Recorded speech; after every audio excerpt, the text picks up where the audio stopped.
औलाद का मोह। दिलीप और सुधांशु नाम के दो भाई थे। दिलीप की शादी कावेरी के साथ हुई और सुधांशु की शादी माया के साथ। शादी के बाद दोनों भाई अपनी अपनी पत्नी के साथ खुशी खुशी रहा करते थे। दोनों भाइयों के परिवार एक ही घर में रहता था। साथ में खाना, साथ में घूमना, कुल मिलाकर दोनों भाइयों का परिवार खुशहाल परिवार था। कुछ सालों के बाद दिलीप की पत्नी कावेरी को एक बेटा हुआ। भैया, आज मैं बहुत खुश हूँ।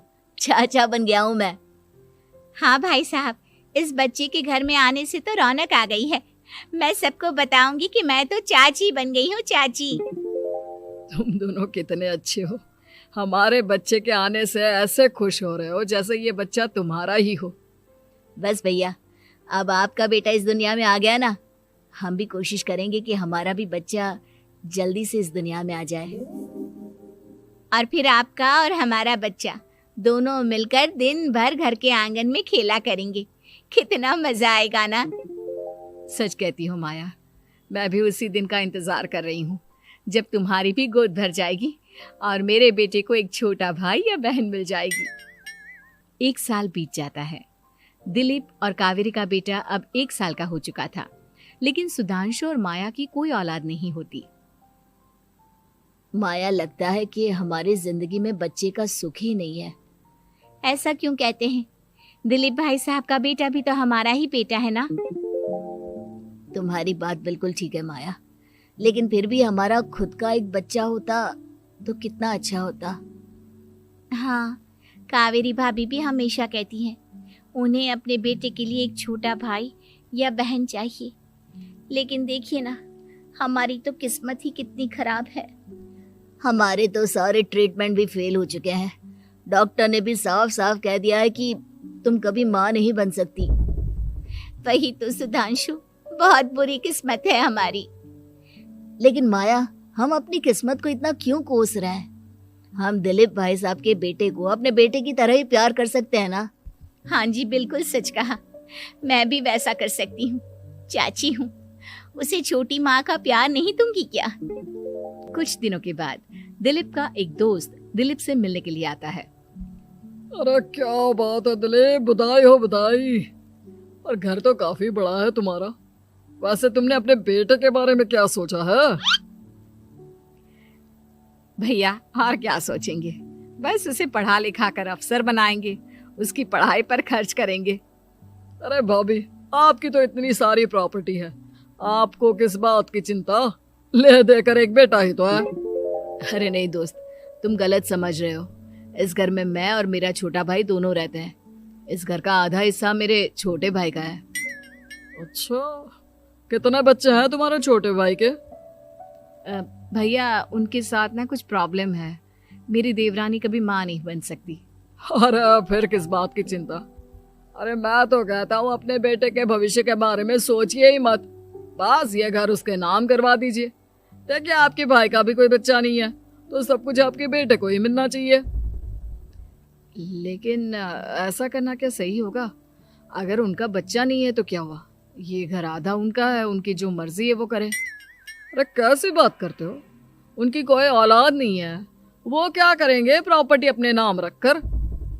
हाँ, वैसे भाई साहब, आपकी बात तो बिल्कुल सही है। अब जो कुछ भी है वो हमारे बेटे का ही तो है। आखिर वही तो इस घर के वंश को आगे बढ़ाएगा। मैं कल ही देवर जी से बात करती हूँ। अगले दिन सुधांशु और माया, इधर आओ। तुम दोनों से एक बहुत जरूरी बात करनी है मुझे। बताइए ना भाभी, क्या बात है? आपको कहीं जाना है तो आप अपने बेटे को मेरे पास छोड़कर जाइए। मैं ही पूरा दिन रख लूंगी उसे। अरे नहीं माया, वो तो मुझे पता है। मैं किसी और चीज के बारे में बात करना चाहती हूँ। बताइए ना भाभी, क्या बात है? देखिए देवर जी, आपका कोई बच्चा है नहीं, लेकिन मैं जानती हूँ कि आप हमारे बेटे को अपने बेटे की तरह ही प्यार करते हैं। भाभी, बेटी की तरह नहीं, वो हमारा ही बेटा है। मेरे लिए तो वो मेरा ही बच्चा है। वही तो फिर क्यों ना ये सारी प्रॉपर्टी हम मेरे बेटे के नाम करवा दे, क्योंकि तुम्हारा हो या मेरा, हम सबका एक ही तो है बेटा। लेकिन भाभी, अभी तो वो सिर्फ 1 साल का है। अभी से प्रॉपर्टी उसके नाम करवाने का क्या मतलब है? देखिए देवर जी, जो काम जितना जल्दी हो जाए ना, उतना अच्छा। आने वाले वक्त का क्या भरोसा। भाभी भरोसा क्यों नहीं, हम तो हमेशा आपके बेटे को माँ बाप की तरह ही प्यार करेंगे। हाँ, लेकिन फिर भी मैं चाहती हूँ कि ये सारी प्रॉपर्टी मेरे बेटे के नाम हो जाए। अब मुझे नहीं लगता तुम दोनों को इसमें कोई भी परेशानी होगी, है ना? भाभी वैसे तो आप जो कह रही हैं वो बहुत जल्दबाजी है, लेकिन फिर भी अगर आपको ऐसा लगता है तो ठीक है, कल ही प्रॉपर्टी के पेपर बनवा लीजिए, मैं और माया उस पर साइन कर देंगे। इस तरह से अगले दिन प्रॉपर्टी के पेपर बनवाकर सारी प्रॉपर्टी दिलीप और कावेरी के बेटे के नाम पर करवा दी जाती है। कुछ दिनों के बाद सुधांशु, सुबह सुबह ये कौन लोग आ गए हैं तुम्हारे घर पर? भैया वो ऊपर वाला कमरा खाली पड़ा था ना, सोच रहा था किराएदार रख देता हूँ। लेकिन किराएदार रखने से पहले आपने हमसे पूछा भी नहीं। भाभी इसमें आपसे पूछने वाली क्या बात थी, हमें एक ही कमरे की जरूरत थी, इसलिए सोचा दूसरा कमरा किराए पर दे देते हैं, कुछ इनकम हो जाएगी।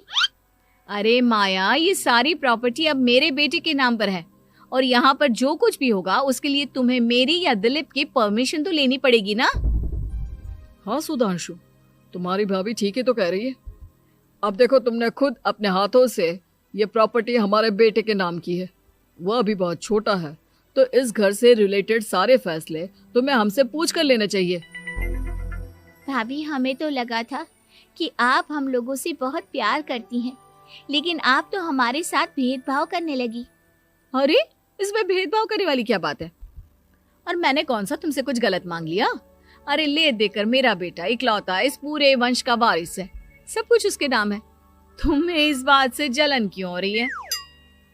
भाभी माया को जलन नहीं हो रही, वो तो बस ऐसे ही कह रही थी। सब जानती हूँ मैं, इसकी खुद की तो कोई औलाद पैदा नहीं हुई, बस इसीलिए जब देखो तब मेरे बेटे पर बुरी नजर डालती रहती है। देखो माया, कावेरी तुमसे बड़ी है, वो जैसा कहती है वैसा करो। और वैसे भी इस घर पर अब तुम लोगों का कोई अधिकार नहीं है, वो तो हम लोगों की भलाई समझो जो तुम्हें अभी तक यहाँ रहने दिया है। भैया आप इतने कैसे बदल गए? इस प्रॉपर्टी ने आपके दिल से हमारे लिए प्यार पूरी तरह खत्म कर दिया है क्या? इसी तरह वक्त बीतता जाता है और देखते देखते दिलीप और कावेरी का बेटा प्रणव 25 साल का हो जाता है और उसकी नौकरी लग जाती है। पापा आज मेरा अपॉइंटमेंट लेटर आ गया है, मैंने सिंगापुर में जॉब ज्वाइन कर ली है। लेकिन प्रणव, विदेश में नौकरी करने जाने से पहले तुम्हें कम से कम अपने मम्मी पापा से एक बार पूछना चाहिए था ना। इसमें पूछने वाली क्या बात है माँ, मैं सिंगापुर जाकर जॉब करना चाहता हूँ तो करना चाहता हूँ। देखो प्रणव, हमने तुम्हारे लिए इतनी सारी प्रॉपर्टी यहाँ पर रखी हुई है, उन सब का क्या होगा? यहाँ रहो, बिजनेस करो। सॉरी पापा, मैं यहाँ रहकर कोई बिजनेस नहीं करने वाला, और ये जितनी भी प्रॉपर्टी आपने मेरे लिए संभाल कर रखी है ना, ऐसे ही किसी को दान में दे दीजिए, क्योंकि मैं सिंगापुर से वापस इंडिया आकर कभी नहीं रहने वाला। दिमाग खराब हो गया है तेरा, जानता नहीं तेरी वजह से हमने तेरे चाचा चाची से लड़ाई करके पूरा घर तेरे नाम करवा दिया था। हाँ तो ऐसा करने से पहले आपको सोचना चाहिए था ना। और मम्मा, मैं तो वैसे भी उस वक्त 1 साल का था, मेरा इस मैटर से कोई लेना देना नहीं है। कैसी बात कर रहा है ये लड़का? अरे तेरी वजह से अपने छोटे भाई से दुश्मनी लेकर बैठा हूं मैंने तो उसे घर से भी निकाल दिया। जानता नहीं तू, बाजू वाले घर में एक छोटा सा कमरा किराए पर लेकर रहते हैं तेरे चाचा चाची, और ये सब मैंने तेरे लिए किया। देखिए पापा, आपने जो कुछ भी किया अपने लिए किया। मैंने आपसे कब कहा था कि मुझे ये प्रॉपर्टी और घर चाहिए? और वैसे भी अपने भाई के साथ इस तरह का बिहेव करके आपने कोई अच्छा काम तो किया नहीं।